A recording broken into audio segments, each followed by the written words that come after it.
Hello, this is Teacher Elo, and I'm here to help you learn how to ask and give personal information. Alright, today we will learn how to ask for personal information, how to give your information, and how to continue a conversation. So first is how to ask for personal information. So sometimes we learn this when you're learning English. It's hi, how are you? What's your name? Right? So if we see here, we're asking the person two questions. So sometimes this is aggressive. It's too strong because you're asking a lot of questions.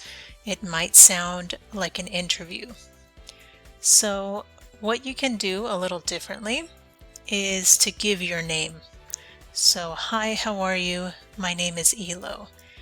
Alright, so if you do that, it's a little more polite, it's inviting, and if you give your name first, the other person usually gives their name also. Okay, so you're giving some information and the other person responds with information. It's just more polite.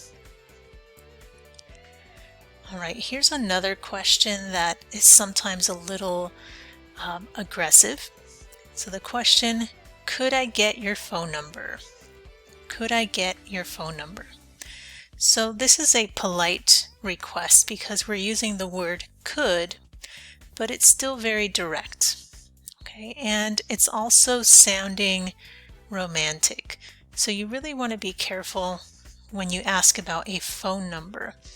Okay, so if you're a man and you're asking a woman, or you're a woman asking a man, or vice versa, it could be any combination where it could be romantic.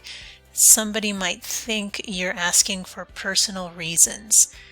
Okay, so maybe you're asking for work, or you have a project that they might be interested in, so you might want to change this question. So something you can do is the same idea. You offer your information first. So you can say, here's my phone number, it's 555-123, blah, blah, blah. Okay, so if you give your phone number first, usually the other person will give you their phone number after. Okay, it's the same thing like the other one. You're giving the other person the opportunity to share. You're not requiring them to share.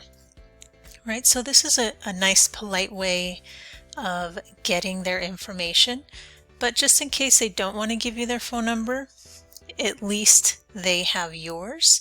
So if they do want to talk to you, that's their option, that's their choice.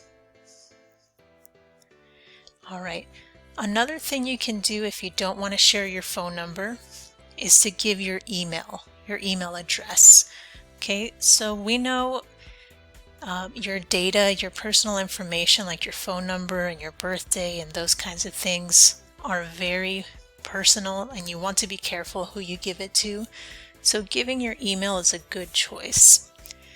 And when you give your email, it's really good for casual meetings. That means it's somebody that you don't know very well. Maybe you don't know who they are or how they're going to use your information.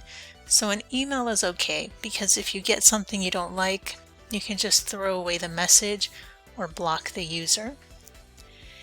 And it's also great if you don't want to give your phone number, right? So maybe you feel it might be a romantic situation and you're not interested, you can always just offer your email.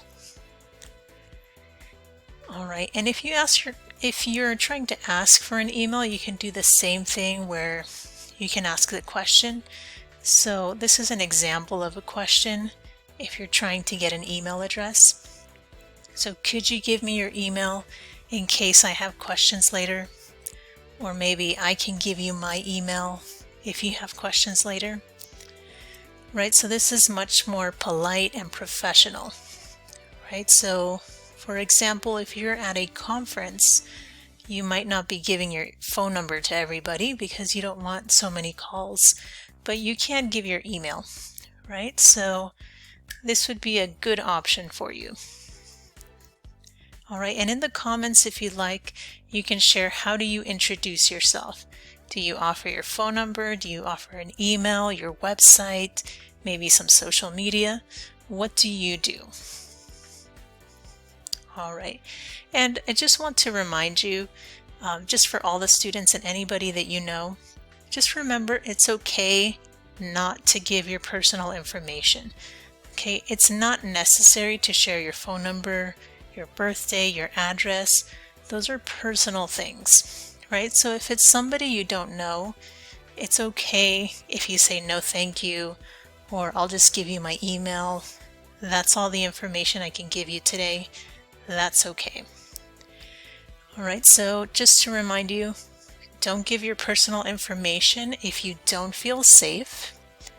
And it's a good idea to give your email first, and you can give your phone number later, right? So you can give your email once you feel comfortable with the person. You can send them your phone number and say, hey, next time you can call me, or feel free to send me a message, or however you'd want to continue that relationship. All right, so I hope these ideas have helped you. And just remember that for all the students out there, especially if you follow my channel, you are a smart person. And I say this because you're spending time on the internet to learn. You're trying to improve upon yourself, and that is fantastic. So like always, thank you for your time.